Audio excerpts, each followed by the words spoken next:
একদিন এই শুকরের সবগুলো বাচ্চা দুধ খাচ্ছিল, কিন্তু একটা বাচ্চা দুধ খাওয়ার জায়গা পাচ্ছিল না, যার কারণে সে তার মায়ের কান টানতে শুরু করে দেয়। ঠিক তখনই বাচ্চাটা একটা গরু দেখতে পেয়ে সেই গরুটার কাছে চলে যায়। এরপর গরুর দুধ খাওয়ার জন্য লাফাতে শুরু করে দেয়, কিন্তু গরুর বাচ্চাটা শুকরের বাচ্চাটাকে সেখান থেকে তাড়িয়ে দেয়। ঠিক তখনই একটা মোরগ মুরগিদের ঘরে গিয়ে দেখতে পায় সবগুলো মুরগি নাক ডেকে ঘুমাচ্ছে, যার কারণে মোরগটা অনেক জোরে ডাক দিলে সবগুলো মুরগি ঘুম থেকে উঠে সেখান থেকে চলে যায়। কিন্তু তখনই সেই মোরগটা অনেক সুন্দরী একটা মুরগি গিয়ে দেখতে পায়। এত সুন্দরী মুরগি মোরগটা জীবনেও দেখেনি, এজন্য মোরগটা তাকে পটানোর জন্য গান গাইতে শুরু করে দেয়। তখন তার গান শুনে ফার্মের সবগুলো পশু পাখি নাচতে শুরু করে দেয়। হায় হায় হয়ে হয়ে, হায় হায় হয়ে হয়ে, হায় হায় হয়ে হয়ে। ঠিক তখনই ফার্মের মালিক এসে খাবার দিলে সবগুলো পশু পাখি খাবার খাওয়ার জন্য দৌড়াতে শুরু করে দেয়। কিন্তু সেই ছোট বাচ্চাটা এখানেও এসে খাবার খেতে পারছিল না, যার কারণে সে বড় শুকরদের সাথে খেতে গেলে বড় শুকরগুলো তাকে সেখান থেকে তাড়িয়ে দেয়। এজন্য সে মুরগিদের খাবার খেতে শুরু করে, কিন্তু মুরগিগুলো তাকে সেখান থেকে তাড়িয়ে দেয়, যার কারণে বাচ্চাটা পালাতে গেলেই তার উপরে অনেকগুলো ভুট্টা পড়ে যায়। অবশেষে বাচ্চাটা ভুট্টাগুলোকে খেতে পেরে অনেক খুশি হয়ে যায়। এটা হলো পৃথিবীর সব থেকে ভয়ঙ্কর বডি বিল্ডার, কারণ সে কোনো চিকন মানুষের হাত ধরলেই সেই মানুষের হাতটা সঙ্গে সঙ্গেই মোটা হয়ে যায়। কিন্তু সে যখনই ছেলেটা শরীরটাকে মোটা করতে যায়, তখনই ছেলেটা নিজের মোটা হাতটাকে উঁচু করে সেখান থেকে পালাতে শুরু করে দেয়। এরপর ব্যায়াম করার মেশিনের পিছনে লুকিয়ে পড়ে।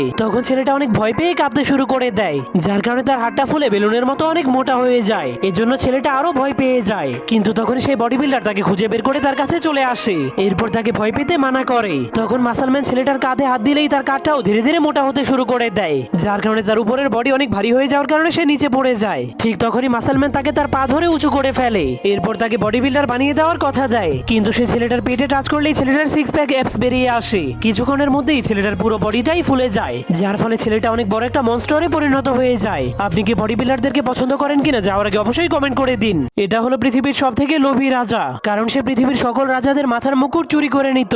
কিন্তু যখন সে জানতে পারে ইঁদুরদের রাজা একটা নতুন মুকুট বানিয়েছে, তখন সে ইঁদুরদের রাজাকে মেরে তার মাথার মুকুটটাকে ছিনিয়ে নেয়, যাতে করে নিজের মাথার মুকুটটাকে আরো বড় বানাতে পারে। এটা দেখার পর ছাগলদের রাজা তার উপর অনেক রেগে যায়। এরপর তার কাছ থেকে প্রতিশোধ নেওয়ার কথা ভাবতে শুরু করলেই তার মাথার মুকুটটাও নিচে পড়ে যায়। এরপর একটা মেঘের উপর আটকে যাওয়ার কারণে সেখানে একটা মেঘের রাজা তৈরি হয়ে যায়। কিন্তু সেই মেঘের রাজা বৃষ্টি জড়াতে শুরু করলেই মাটিতে একটা কুমড়োদের রাজা তৈরি হয়ে যায়। কিন্তু তখন সেই লোভী রাজা এসে কুমড়োদের রাজাকেও মেরে তার মুকুটটাকেও কেড়ে নেয়। কিন্তু তখনই সেই কুমড়োদের রাজার মুকুটটা শুকিয়ে যায়, যার ফলে সেটার ভিতর থেকে একটা মাছিদের রাজার জন্ম হয়। কিন্তু সেই লোভী রাজা মাছিদের রাজাকেও মেরে তার মুকুটটাকে আংটির মতো পরে নেয়। এটা দেখার পর সাপেদের রাজা তার উপর অনেক রেগে তার সাথে যুদ্ধ করার জন্য রেডি হয়ে যায়। কিন্তু তখনই সেই লোভী রাজা সাপেদের রাজার মাথার উপরে উঠে তার অস্ত্রগুলোকে সাপেদের রাজার মাথার মধ্যে ঢুকিয়ে দেয়। তখন সাপেদের রাজা লোভী রাজাকে কামড় দিতে গেলেই সে পানির মধ্যে পড়ে যায়। কিন্তু তবুও লোভী রাজা হার না মেনে মাছিদের রাজাকে পানির নিচ থেকে বের করে বন্দি করে ফেলে। এরপর সে মাছিদের রাজার মুকুটটাকে নিতে গেলেই একটা কাঁকড়া সেই মুকুটটাকে নিয়ে পানির নিচে পালিয়ে যায়।